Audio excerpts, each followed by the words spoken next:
أعوذ بالله من الشيطان بسم الله الرحمن الرحيم ولقد آتينا لقمان الحكمة أن اشكر لله ومن يشكر فإنما يشكر لنفسه ومن كفر فإن الله غني حميد إن الله وملائكته يصلون على النبي يا أيها الذين آمنوا صلوا عليه وسلموا تسليما اللهم صل على سيدنا مولانا محمد وعلى آل سيدنا شافينا محمد اللهم صل على سيدنا مولانا محمد وعلى آل سيدنا شافينا محمد আলহামদুলিল্লাহ, সমস্ত প্রশংসা আল্লাহ তাআলার জন্য, যে আল্লাহ তাআলা আমাদেরকে বছরের শেষ জুমা, এই 2025 সালের আজকেই শেষ জুমা হবে, সেই জুমার নামাজের আদায় করার উদ্দেশ্যে দুনিয়ার ভিতরে সর্বশ্রেষ্ঠ জায়গা মসজিদে আসার তৌফিক দান করলেন। সেই আল্লাহ তাআলার দরবারে কালিমাতুশ শুকরিয়া আদায় করছি, বলছি আলহামদুলিল্লাহ। রাসূল সাল্লাল্লাহু আলাইহি সাল্লামের শানে সংক্ষিপ্ত দরুদ ও সালাম পেশ করছি সাল্লাল্লাহু আলাইহি ওয়াসাল্লাম। কোরআন মাজিদে যতগুলো সূরা আছে, সূরার সংখ্যা 114টা, আর 114টা সূরার ভিতরে সূরাগুলোকে আমরা দুই ভাগে ভাগ করি। প্রথম মাক্কি সূরা, দ্বিতীয়ত মাদানী সূরা। মাক্কি সূরার সংজ্ঞা দুইটা, মাদানী সূরার সংজ্ঞা দুইটা। দুইটা সংজ্ঞা এই কারণে, একটা সংজ্ঞা হলো প্রসিদ্ধ আর একটা সংজ্ঞা হলো বিশুদ্ধ। প্রসিদ্ধটা কি? যে সূরা মক্কায় নাজিল হয় তাকে মাক্কি বলে, এটা প্রসিদ্ধ, এটা সবাই জানে। দ্বিতীয়, যে সূরা মদিনায় নাজিল হয় সেই সূরাকে মাদানী সূরা বলে, এটাও প্রসিদ্ধ। তবে এই কথাগুলো বিশুদ্ধ নয়। বিশুদ্ধ কি? বিশুদ্ধ হলো নবী করিম সাল্লাল্লাহু আলাইহি সাল্লামের হিজরতের আগে যে সূরাগুলো নাজিল হয়। নবী করিম সাল্লাল্লাহু আলাইহি সাল্লামের হিজরত, মক্কা ছেড়ে মদিনায় যাওয়ার ঘটনাটাকে হিজরত বলে। আর এই হিজরতের আগে যে সূরাগুলো নাজিল হয় এই সূরাগুলোকে মাক্কি সূরা বলে। সেটা মক্কাতে থাকাকালীন সময়ে হোক, তায়েফে যাওয়ার কারণেই হোক, যে কোনো স্থানেই রাসূল থাকুক, আর হিজরতের আগের সময়ে যে সূরাগুলো নাজিল হয় এই সূরাগুলোকে মাক্কি সূরা বলে। আর হিজরতের পরে যে সূরাগুলো নাজিল হয় এই সূরাগুলোকে মাদানী সূরা বলে। এই মাক্কি সূরাগুলোর সংখ্যাই বেশি। মাক্কি সূরার ভিতরে অন্যতম একটি সূরা, কোরআন শরীফের সিরিয়াল অনুযায়ী 31 নম্বর সূরা, সূরার নাম সূরা লোকমান। এই সূরা মাক্কি। এই সূরাতে আয়াত আছে 34টি। 34টি আয়াতের মধ্যে 12 নম্বর আয়াত থেকে শুরু করে 19 নম্বর আয়াত পর্যন্ত হযরতে লোকমান নামে একজন বিশেষ ব্যক্তির আলোচনা আল্লাহ তাআলা তার এই সূরাতে আলোচনা করেছেন। বিধায় লোকমান নামের উল্লেখ এসেছে কয়েকবার, এবং লোকমান আলাইহিস সালামের আলোচনা এই সূরাতে থাকার কারণে অত্র সূরার নামকরণ করা হয় সূরা লোকমান। এবং হযরতে লোকমান আলাইহিস সালামের নামকরণ এবং লোকমান আলাইহিস সালামের ঘটনা কোরআন মাজিদে দেওয়া হয়েছে কেন, এটা একটা প্রশ্ন। দ্বিতীয় প্রশ্ন, আল্লাহ তাআলা দুনিয়াতে তার দ্বীন প্রতিষ্ঠা করার জন্য, প্রচার করার জন্য লক্ষাধিক নবী এবং রাসূল দুনিয়াতে পাঠান। সকল নবী এবং রাসূলের নামও কোরআন মাজিদে আসে নাই। 25 জন নবীর নাম কোরআন মাজিদে এসেছে।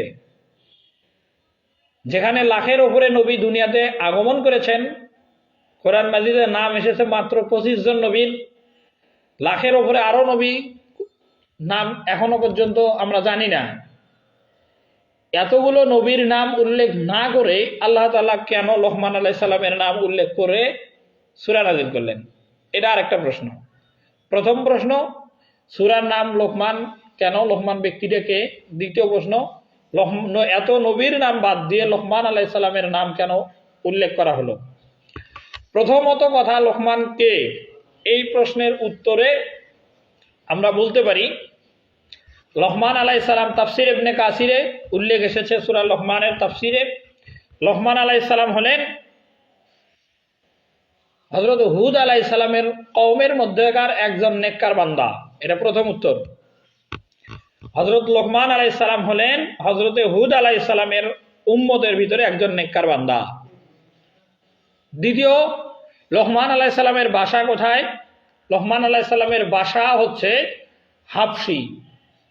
হযরত ওমর রাদিয়াল্লাহু তাআলা আনহু তার খেলাফতকালে বলতেন যে হাবশার 3 জন ব্যক্তি কালো হলেও তাদের মর্যাদা আল্লাহ তাআলার কাছে সবথেকে বেশি।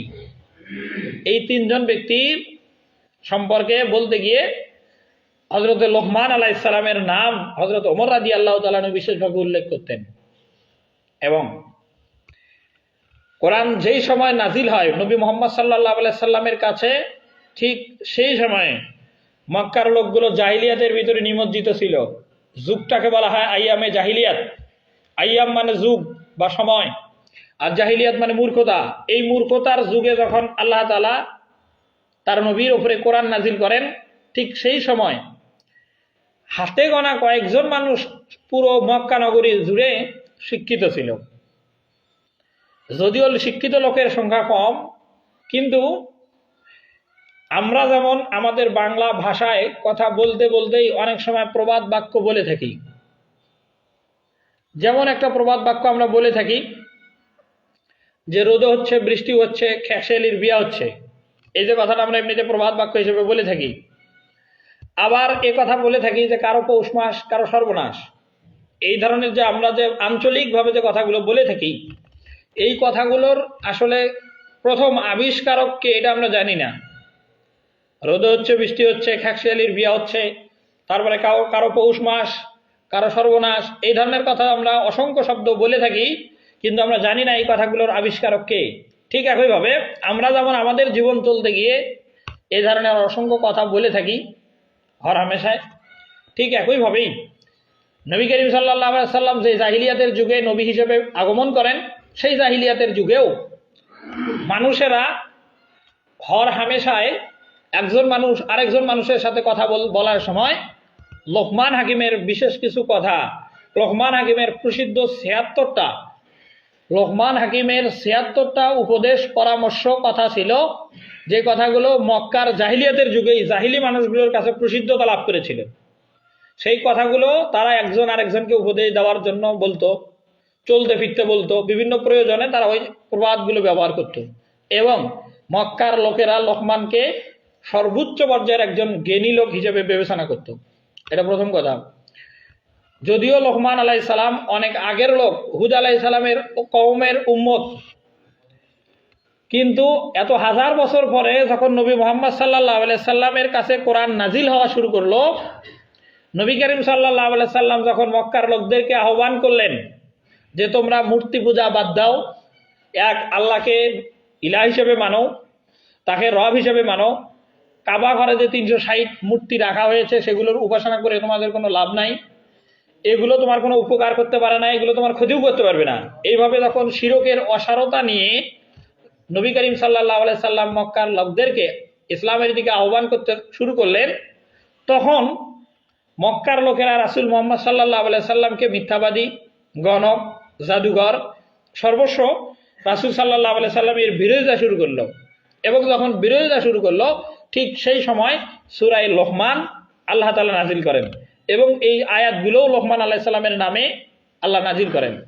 এর উদ্দেশ্য হলো আল্লাহ তাআলা যেন মক্কার কাফেরদেরকে এই কথাটাই বলতেছেন যে তোমরা জেহালতের মধ্যে থেকেও যেই লোকটাকে জ্ঞানী বলে তোমরা স্বীকার করো, মক্কার লোকদেরকে একজন আরেকজনকে উপদেশ দেওয়ার সময় লোকমান হাকিমের কথা বলো, বিভিন্নভাবে লোকমানকে তোমরা প্রাধান্য দাও, সেই লোকটাও যেহেতু তোমাদের কাছে গ্রহণযোগ্যতা আছে, সেই লোকটাকে তোমরা জ্ঞানী মনে করো, আর সেই লোকটা তার সন্তানকে কি উপদেশ দিয়েছিল মৃত্যুর পূর্ব মুহূর্তে, তার সন্তানকে লোকমান আলাইহিস সালাম তার সন্তানকে কি কি পরামর্শ দিয়েছিল, উপদেশ দিয়েছিল, অবশ্যই তোমরা যেহেতু তাকে মানো, এই কারণে তার কথাটা তোমরা যদি শোনো তাহলে অবশ্যই তোমরা তাকে মানবে। এভাবে আল্লাহ তাআলা এই কথাটাই যেন মক্কার কাফেরদেরকে বলতেছিলেন। সেই কথাগুলোই আল্লাহ তাআলা সূরা লোকমানের 12 নম্বর আয়াত থেকে শুরু করে 19 নম্বর আয়াত পর্যন্ত বলেন। এই বিশেষ কারণে মক্কার লোকেরা লোকমান হাকিমকে জ্ঞানী মনে করত, কিন্তু নবী মুহাম্মদ সাল্লাল্লাহু আলাইহি ওয়াসাল্লামের বিরোধিতা করত। আর নবী মুহাম্মদ সাল্লাল্লাহু আলাইহি ওয়াসাল্লামের বিরোধিতা করার কারণ, নবী মুহাম্মদ সাল্লাল্লাহু আলাইহি ওয়াসাল্লাম শিরক করতে তাদেরকে নিষেধ করতেছেন, আর আল্লাহর ইবাদত করার জন্য বলতেছেন, এক আল্লাহকে মানার কথা বলতেছেন, তাওহীদের দাওয়াত দিচ্ছেন, রিসালাতের দাওয়াত দিচ্ছেন, আখিরাতের ব্যাপারে মানুষদেরকে সতর্ক করতেছেন। এইভাবে যখন সতর্ক করতেছেন, এই কারণেই মক্কার লোকেরা যেহেতু লোকমানকে মানে জ্ঞানী হিসাবে, এই কারণে জ্ঞানী হিসেবে লোকমান আলাইহিস সালামকে মক্কার লোকেরা মানার কারণে আল্লাহ তাআলা সূরা নাজিল করতেছেন লোকমান আলাইহিস সালামের নামে। লোকমানের উপদেশ কি ছিল, যাতে করে মক্কার লোকেরা এটা মেনে নেয় যে আমরা যেহেতু লোকমানকে মানি, অতএব লোকমান কি বলেছিল, লোকমানের যে দাওয়াত, লোকমানের যে সন্তানকে উপদেশ দেওয়া, ঠিক একই দাওয়াত একই উপদেশ নবী মুহাম্মদ সাল্লাল্লাহু আলাইহি সাল্লাম আমাদেরকে দিচ্ছেন। অতএব লোকমানের যে মিশন ছিল 1000 বছর আগে, যার কারণে আমরা তাকে জ্ঞানী মনে করতাম, আর 1000 বছর পরে নবী মুহাম্মদ সাল্লাল্লাহু আলাইহি সাল্লাম আমাদের কাছে নবী হিসেবে আবির্ভূত হয়ে তিনিও ওই লোকমানের দাওয়াতেই দিচ্ছেন। অতএব তারা যেন মুসলমান হয়, এ কারণে। আর লোকমান আলাইহিস সালাম সম্পর্কে আল্লাহ তাআলা বলছেন 12 নম্বর আয়াত শুরুতে যে কথাটা বলছেন, ওয়ালাকাদ আতাইনা লুকমানাল হিকমাতা আনিশকুর লিল্লাহ ওয়া মান ইয়াশকুর ফাইন্নামা ইয়াশকুরু লিনাফসিহি ওয়া মান কাফারা ফাইন্নাল্লাহা গানিয়ুন হামিদ। এই আয়াত 12 নম্বর। এই আয়াতে আল্লাহ তাআলা 5টা বিষয়ে কথা বলছেন। প্রথম, ওয়ালাকাদ আতাইনা লুকমানাল হিকমাতা, ওয়া মানে এবং, লাকাদ মানে অবশ্যই, আতাইনা মানে আমি দিয়েছি। আল্লাহ বলতেছেন আমি দিয়েছি। কি দিয়েছি? লোকমান আল হিকমাতা, লোকমান ব্যক্তিকে হিকমত দান করেছি। এটা প্রথম। হিকমত কি? হিকমতের অনেকগুলো ব্যাখ্যা। প্রথম 1 নাম্বার, লোকমানকে আল্লাহ তাআলা যে হিকমত দান করেছেন, হিকমতের শাব্দিক অর্থ হলো জ্ঞান। যে জ্ঞান লোকমানের জামানাতে অন্য কারো ছিল না, আল্লাহ প্রদত্ত বিশেষ জ্ঞান লোকমান আলাইহিস সালাম পেয়েছিলেন। আল্লাহ সেই কথা বলতেছেন, ওয়ালাকাদ আতাইনা লোকমান আল হিকমাতা, আমি লোকমানকে অবশ্যই বিশেষ জ্ঞান দান করেছি, যা অন্য কাউকে দেই নাই। এই জ্ঞান যারা পায় তারাই প্রকৃত কল্যাণ পায়। সূরা বাকারার 269 আয়াতে আল্লাহ তাআলা বলছেন, ওয়ামাই ইউতিল হিকমাতা, ওয়া মানে এবং, মান মানে যিনি, ইউতি মানে দান করা হয় বা দেওয়া হয়, হিকমাতা মানে হিকমত বা জ্ঞান। তাহলে ওয়ামাই ইউতিল হিকমাতা, যাকে জ্ঞান দান করা হয়, আল্লাহ তাআলা বলছেন ফাকাদ উতিয়া খাইরান কাসীরা, তাকে অবশ্যই প্রভূত কল্যাণ দান করা হয়। ফাকাদ উতিয়া মানে দেওয়া হয়, খাইরান মানে কল্যাণ, কাসীরান মানে জ্ঞান। এই কারণে যাকে জ্ঞান দান করা হয় তাকেই প্রকৃত কল্যাণ দেওয়া হয়। আর আল্লাহ তাআলা বলছেন লোকমানকে আল্লাহ জ্ঞান দান করেছেন, এ কারণে লোকমানকেই আসলে প্রকৃত কল্যাণ দান করা হয়েছে। কেননা জ্ঞান এমন একটা জিনিস, যে জ্ঞানের মাধ্যমে মানুষ ভালো এবং মন্দ, কোনটা সঠিক কোনটা ব্যাঠিক, কোনটা গ্রহণ করতে হবে কোনটা বর্জন করতে হবে, এটা সে বুঝতে পারে। আল্লাহ তাআলা বলছেন ফাআলহামাহা ফুজুরহা ওয়া তাকওয়াহা। ফাআলহামাহা, মানুষকে আল্লাহ তাআলা এমন একটা ইলহাম দিয়েছেন, জ্ঞান দিয়েছেন, যে মানুষের কারণে, যে জ্ঞানের কারণে মানুষটা ফুজুরুন মানে হলো পাপ, মানুষ পাপের পথ কোনটা এটা বুঝতে পারে। ওয়া তাকওয়াহা, ওয়া মানে এবং, তাকওয়াহা মানে খোদাভীতি। মানুষ বিবেক দিয়েছে, আল্লাহ মানুষকে জ্ঞান দিয়েছে, আর সেই জ্ঞানের কারণেই মানুষ পাপের পথ কোনটা, ভালোর পথ কোনটা, সওয়াবের পথ কোনটা, তাকওয়ার পথ কোনটা এটা বুঝতে পারে। এ কারণে মানুষের শ্রেষ্ঠত্ব। আর অন্য পশুদের শ্রেষ্ঠত্ব নয় কেন? কারণ তাদেরকে ভালো এবং মন্দ বোঝার মতো জ্ঞান আল্লাহ দেন নাই। আর লোকমান আলাইহিস সালামকে আল্লাহ সেই বিশেষ প্রদত্ত জ্ঞান দিয়েছিলেন, যার কারণে লোকমান আলাইহিস সালামকে আল্লাহ বলতেছেন যে ওয়ালাকাদ আতাইনা লোকমান আল হিকমাতা, আল্লাহ অবশ্যই লোকমান আলাইহিস সালামকে জ্ঞান দান করেছেন। এবং আল্লাহ পক্ষ থেকে নবী মুহাম্মদ সাল্লাল্লাহু আলাইহি সাল্লামের কাছে ওহী নাজিল হতো, এই ওহীটা পুরোপুরি আল্লাহ তাআলার জ্ঞান। আর সেই ওহীর মাধ্যমেই আল্লাহর রাসূল মুহাম্মদ সাল্লাল্লাহু আলাইহি সাল্লাম মক্কার মানুষদেরকে ইসলামের দিকে আহ্বান করতেন। নবী মুহাম্মদ সাল্লাল্লাহু আলাইহি সাল্লামকে দুনিয়াতে পাঠানো হয়েছে 4 দায়িত্ব নিয়ে। এই আয়াতটা অনেক জায়গাতে আছে, যেমন সূরা বাকারার 151 নম্বর আয়াতে আছে, সূরা জুমার 2 নম্বর আয়াতে আছে, এরকম আরো বেশ কয়েক জায়গাতে আছে। আল্লাহ তাআলা বলছেন হুয়াল্লাযী বাআসা ফিল উম্মিয়িনা রাসূলাম মিনহুম ইয়াতলু আলাইহিম আয়াতিহি ওয়া ইউযাক্কিহিম ওয়া ইউআল্লিমুহুমুল কিতাব ওয়াল হিকমা। ওয়া ইন কানু মিন ক্বাবলু লাফি দালালিম মুবিন। আল্লাহ তাআলা বলেন হুয়াল্লাযী, হুয়া মানে তিনি, আল্লাযী মানেও যিনি। হুয়াল্লাযী এর শাব্দিক অর্থ হলো যে আল্লাহ হলেন তিনি মহান আল্লাহ, যিনি বাআসা মানে পাঠিয়েছেন কাকে? মুহাম্মদ সাল্লাল্লাহু আলাইহি ওয়াসাল্লামকে। কোথায়? বাআসা ফিল উম্মিয়িনা মানে নিরক্ষর বলতে মুহাম্মদ সাল্লাল্লাহু আলাইহি সাল্লাম উম্মি, মানে এখানে মুহাম্মদ সাল্লাল্লাহু আলাইহি সাল্লাম কোনো অক্ষর জ্ঞান মানে তিনি প্রাতিষ্ঠানিক শিক্ষা গ্রহণ করেন নাই, এটা বোঝানোর উদ্দেশ্য। তবে মুহাম্মদ সাল্লাল্লাহু আলাইহি সাল্লামকে মূর্খ বলার সুযোগ নাই, কেননা মুহাম্মদ সাল্লাল্লাহু আলাইহি সাল্লামকে সরাসরি আল্লাহ তাআলা নিজের প্রদত্ত জ্ঞান দিয়েছেন, যার কারণে মুহাম্মদ সাল্লাল্লাহু আলাইহি সাল্লামকে উম্মতের জন্য শিক্ষক হিসেবে প্রেরণ করা হয়েছে। নবী করিম সাল্লাল্লাহু আলাইহি ওয়াসাল্লাম বলেন যে বুইস্তু মুআল্লিমান, আমি দুনিয়াতে প্রেরিত হয়েছি শিক্ষক হিসেবে। আর আল্লাহ তাআলা বলেন হুয়াল্লাযী বাআসা ফিল উম্মিয়িনা রাসূলাম মিনহুম, মক্কার লোকদের মধ্য থেকে একজন ব্যক্তিকে তোমাদের জন্য রাসূল হিসেবে আল্লাহ প্রেরণ করেছেন। আর এই প্রেরণ করেছেন আল্লাহ, এটা আল্লাহ বলতেছেন। আর সূরা তাওবার শেষ আয়াতে আল্লাহ তাআলা বলতেছেন লাকাদ জাআকুম রাসূলুম মিন আনফুসিকুম, তোমাদের মধ্য থেকেই তোমাদের কাছে একজন রাসূল এসেছেন।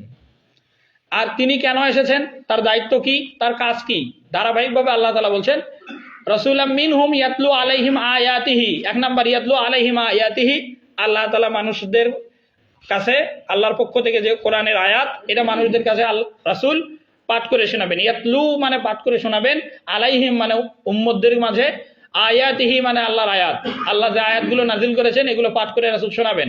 তারপর ওয়ায়ুজাক্কিহিম মানে তাদেরকে পরিশুদ্ধ করবে, তাসকিয়া করবে, বিশুদ্ধ করবে। বিশুদ্ধ কি? আগে যখন মানুষ শিরকের গুনাতে নিমজ্জিত ছিল, মক্কার কাবা ঘরে রেখে দেওয়া 360টা মূর্তির ইবাদত করত, মুশরিক ছিল। আর মুশরিকেরা অপবিত্র। সূরা তাওবায় আয়াত আসছে ইন্নামাল মুশরিকুনা নাজাসুন, যারা মুশরিক তারা অপবিত্র। আর এই অপবিত্র মানুষগুলোকে রাসূল সাল্লাল্লাহু আলাইহি সাল্লাম ইসলামের দিকে দাওয়াত দিয়ে তাদেরকে ইসলামের দিকে যখন আনবেন, এরা ইসলামের দিকে যখনই প্রবেশ করবে তখন তারা পবিত্রতা অর্জন করবে, এটা। আর দ্বিতীয় কথা হলো তাসগিয়ার দ্বিতীয় ব্যাখ্যা হলো আন্তরিক পরিশুদ্ধতা। আন্তরিক পরিশুদ্ধতা কি? আগে তারা লোকটা খারাপ কাজ করত, এখন ব্যক্তি আর কোনো খারাপ কাজ করবে না, এখন ভালো হবে, ভালো গ্রহণ করবে এবং নিজেকে পরিশুদ্ধ করবে, আর কোনো খারাপের সাথে নিজেকে জড়াবে না, এরকম। এটা দ্বিতীয়। এক নম্বর ওয়াইদলু আলাইহিম আয়াতিহি, আল্লাহর আয়াত তেলাওয়াত করে রাসূল মুহাম্মদ সাল্লাল্লাহু আলাইহি ওয়াসাল্লাম সাহাবীদেরকে শোনাবে। দুই নম্বর ওয়ায়ুজাক্কিহিম, মানুষদেরকে তাসকিয়া বা পরিশুদ্ধ করবে, বিশুদ্ধ করবে।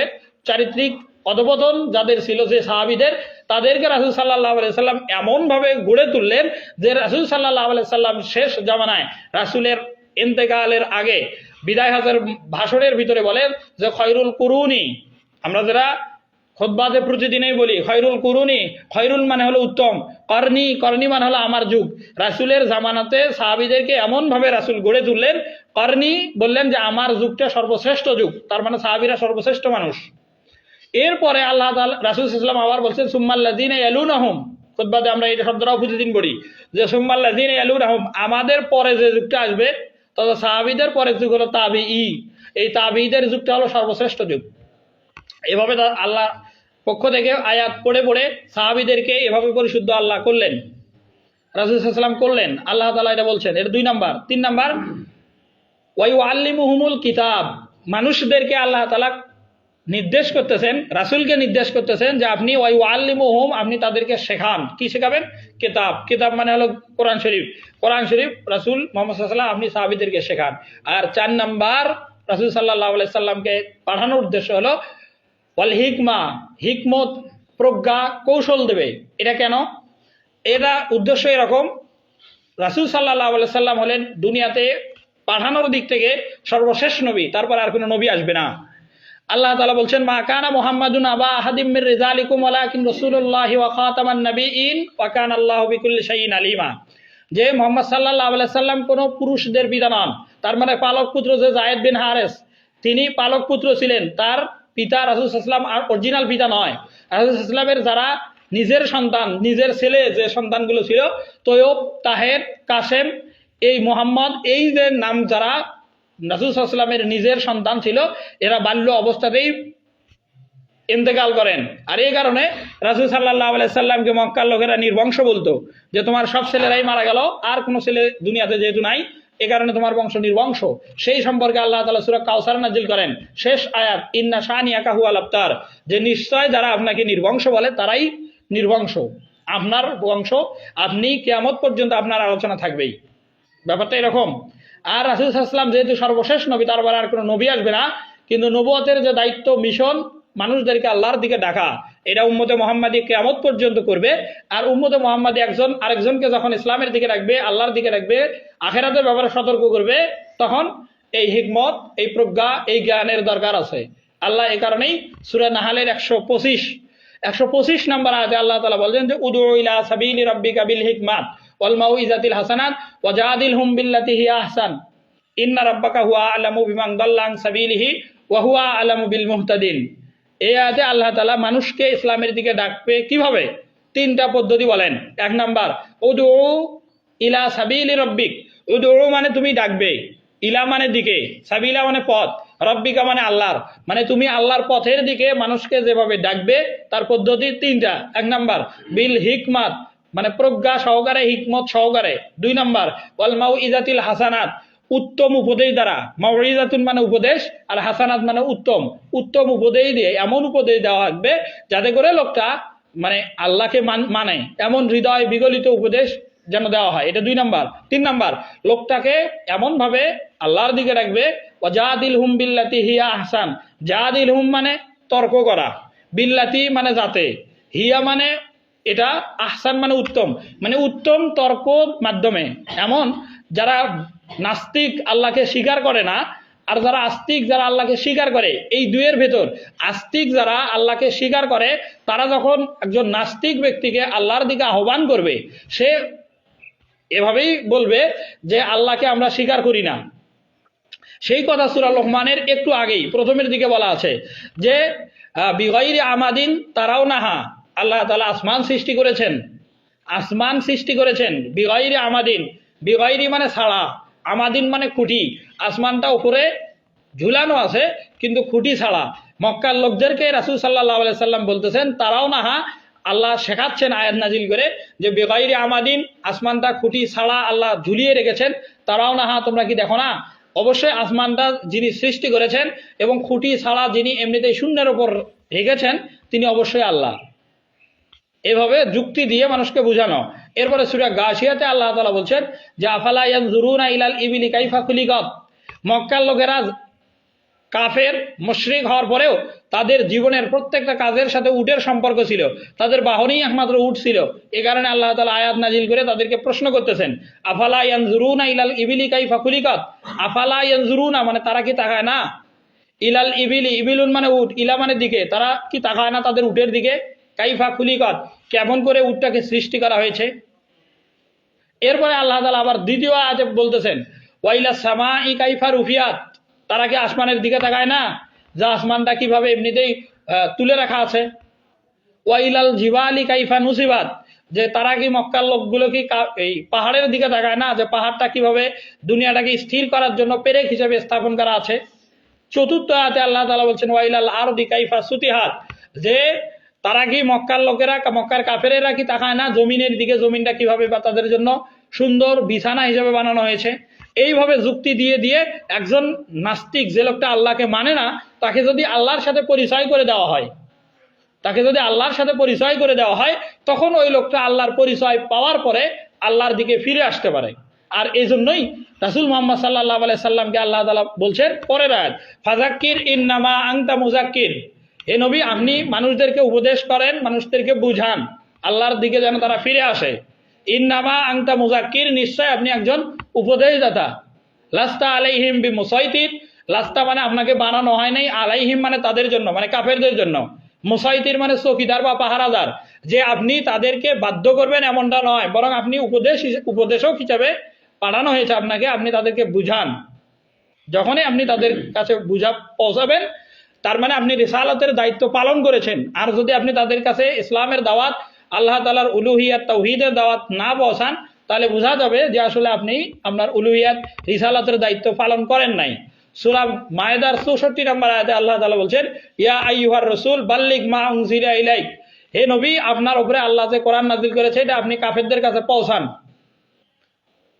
ওয়াইন লাম তাফআল, আর যদি আপনি না পৌঁছান, ফামা বাল্লাগতা রিসালাতাহু, তাহলে আপনি আপনার রিসালাতের দায়িত্ব পালন করলেন না। যখন আপনি ইসলামের দাওয়াত, কোরআনের দাওয়াত নিয়ে কাফের মুশরিকদের কাছে যাবেন, তখন তারা আপনার প্রতি উদ্ধত হবে, আপনাকে আক্রমণ করবে, তারা আপনার মানে ক্ষতি করার চেষ্টা করবে। এটাই স্বাভাবিক। কারণ যে মক্কার লোকেরা সারা জীবন কুফুরি করে আসলো, লাত মানা তোজ্জা সহ বিভিন্ন মূর্তি পূজা 360টা কাবা ঘরে রেখে সেগুলোর পূজা করলো, তাদেরকে যখন সেগুলো থেকে ফিরে আল্লাহর কথা বলবেন, তখন তারা আপনার বিরোধিতা করবে, এটাই স্বাভাবিক। এবং তারা আপনাকে আক্রমণ করবে, হত্যা করার চেষ্টাও করতে পারে। আর তখন আপনি বিচলিত হবেন না। আল্লাহ তাআলা বলছেন আল্লাহু ইয়াসিমুকা মিনান নাস, যে আল্লাহ আপনাকে রক্ষা করবেন। আল্লাহু মানে আল্লাহ, ইয়াসিমুকা মানে আপনাকে রক্ষা করবেন, মিনান নাস মানে মক্কার মানুষদের থেকে। মক্কার মানুষেরা আপনার বিরোধিতা করে আপনাকে হত্যা করার চেষ্টা করলেও তারা আপনাকে হত্যা করতে পারবে না, বরং তাদের আক্রমণ থেকে আল্লাহ আপনাকে হেফাজত করবে। মক্কার লোকেরা রাসূলকে দাওয়াত দেওয়ার কারণে 3 ধরনের কর্মসূচি হাতে নিয়েছিল। সূরা আনফালের 30 নম্বর আয়াতে সেই কথাগুলো আল্লাহ বলছেন, ওয়াইজ ইয়ামকুরু বিকাল্লাযিনা কাফারু, ওয়া মানে এবং ইজ মানে যখন, ইয়ামকুরু মানে চক্রান্ত করেছিল, বিকা মানে হে নবী আপনার ব্যাপারে, আল্লাযিনা মানে যারা, কাফারু মানে মক্কার কাফের। মক্কার কাফেরেরা যখন আপনার ব্যাপারে চক্রান্ত করেছিল, কি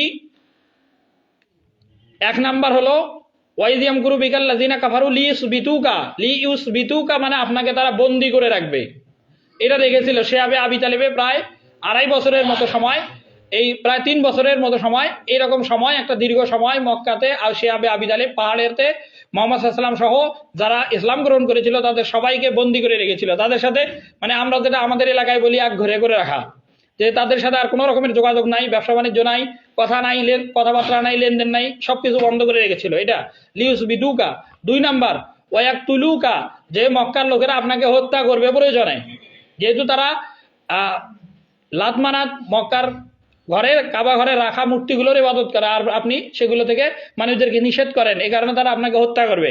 এবং হত্যা করার চূড়ান্ত সিদ্ধান্ত তারা হিজরতের রাতে নিয়েছিল, চতুর্দিক থেকে ঘর ঘেরাও করে রেখেছিল যে আজকে মুহাম্মদ সাল্লাল্লাহু আলাইহি ওয়াসাল্লামকে হত্যা করবেই। এরপরে 3য় নাম্বার মুহাম্মদ সাল্লাল্লাহু আলাইহি ওয়াসাল্লামের বিরুদ্ধে যে চক্রান্ত করেছিল, আও ইউখরিজুকা, অথবা আপনাকে তারা মক্কা থেকে বের করে দিবে। এবং সেই বের করে দেওয়াটাই হলো যে হিজরতের ঘটনা, যে মুহাম্মদ সাল্লাল্লাহু আলাইহি ওয়াসাল্লামকে চূড়ান্তভাবে যখন তারা যে আমাদের জন্মভূমিতে আর মক্কাতে থাকতে দেওয়া হবে না, বের করে দেওয়া হবে। আল্লাহ তাআলা বলেন যে আল্লাহু খায়রুল মাকিরিন, আল্লাহ হলেন উত্তম কৌশলী। তার মানে মুহাম্মদ সাল্লাল্লাহু আলাইহি ওয়াসাল্লাম মক্কা থেকে যখন বের হন, সূরা বনী ইসরাঈলে আয়াত আসছে যে রব্বি আদখিলনি মুদখালা সিদকি ওয়া আখরিজনি মুখরাজা সিদকিন। এই ওয়া আখরিজনি মানে আল্লাহ আপনি আমাকে মক্কা থেকে বের করেন সততার সাথে, এবং আবার আমাকে মক্কাতে প্রবেশ করাবেন। এই দোয়া মুহাম্মদ সাল্লাল্লাহু আলাইহি ওয়াসাল্লাম হিজরত করার সময় বলছিলেন, এটা সূরা বনী ইসরাঈলে আসছে, এবং আল্লাহ সেই দোয়া কবুল করেন। এবং যখন মক্কাতে আবার ফেরত আসেন, তখন মক্কা বিজয় করে মক্কার পুরো কর্তৃত্ব মুহাম্মদ সাল্লাল্লাহু আলাইহি ওয়াসাল্লামের নিয়ন্ত্রণেই ছিল। আল্লাহ তাআলা সে কথা 2 সূরাতে বলছেন যে ইন্না ফাতাহনা লাকা ফাতহাম মুবিনা। আল্লাহ তাআলা মুহাম্মদ সাল্লাল্লাহু আলাইহি ওয়াসাল্লামকে স্পষ্ট বিজয় তথা মক্কা বিজয় দান করেছেন। আর আল্লাহ তাআলা বলছেন যে ইযা জাআ নাসরুল্লাহি ওয়াল ফাত, আল্লাহ সাহায্য ছিল, আর এই সাহায্যের কারণেই এই বিজয় আল্লাহ তাআলা দিয়েছিলেন। এভাবে মক্কার লোকেরা যখন মক্কার লোকেদেরকে রাসূল সাল্লাল্লাহু আলাইহি সাল্লাম এক আল্লাহর দিকে দাওয়াত করা শুরু করলেন, মক্কার লোকেরা বিরোধিতা করলো, এবং মক্কার লোকেরা কুফরি করলেও, শিরক করলেও তারা লোকমান আলাইহিস সালামকে মানত জ্ঞানী হিসাবে। এই কারণে সূরা লোকমান আলাইহিস সালামের উদ্ধৃতি দিয়ে আল্লাহ তাআলা মক্কার কাফেরদেরকে বুঝাচ্ছেন যে তোমরা যে লোকটাকে জ্ঞানী মনে করো, সেই লোকটাও তার আপন সন্তানকে কাছে ডেকে নিয়ে খুব আদর করে বলছিল যে ইয়া বুনাইয়া লা তুশরিক বিল্লাহ। ইয়া বুনাইয়া মানে হে কলিজার টুকরা সন্তান, মানে একবার খুব আপন ভাবলে এরকম শব্দ ব্যবহার হয়। ইয়া বুনাইয়া, হে আমার কলিজার টুকরা সন্তান, লা তুশরিক বিল্লাহ, যে তুমি আল্লাহর সাথে শিরক করো না। এই উপদেশ পিতা লোকমান, জ্ঞানী লোকটা, তার সন্তানকে বলছিল। আল্লাহ এটাই বোঝাচ্ছেন যে লোকমান কে তোমরা মক্কার কাফেররা জ্ঞানী মনে করো, সেই জ্ঞানী লোকটা তার সন্তানকে শিরক করতে নিষেধ করেছিল। আর মুহাম্মদ সাল্লাল্লাহু আলাইহি সাল্লামও তার উম্মতদেরকে, মক্কার কাফেরদেরকে শিরক করতে নিষেধ করতেছেন। অতএব তোমরা মুহাম্মদ সাল্লাল্লাহু আলাইহি সাল্লামের কথা মেনে নাও, তাহলেই তোমাদের ইহকাল এবং পরকাল উভয় জাহানের সাফল্য আল্লাহ তাআলা দান করবেন। আল্লাহ তাআলা আমাদেরকে লোকমান আলাইহিস সালামের যে দাওয়াত, সেই ধারাবাহিকতা মুহাম্মদ সাল্লাল্লাহু আলাইহি সাল্লামের মাধ্যমে ইসলামের যে পূর্ণতা হয়, সেই ইসলামের প্রত্যেকটা বিধিবিধান যথাসম্ভব আমাদের স্ব অবস্থান থেকে যথাযথভাবে রাসূল যেভাবে ইসলাম প্রচার করেছেন, সাহাবীরা যেভাবে মেনেছেন, ঠিক সেইভাবেই মানার তৌফিক আল্লাহ আমাদের সকলকে দান করুন। সকলে বলি আল্লাহুম্মা আমিন।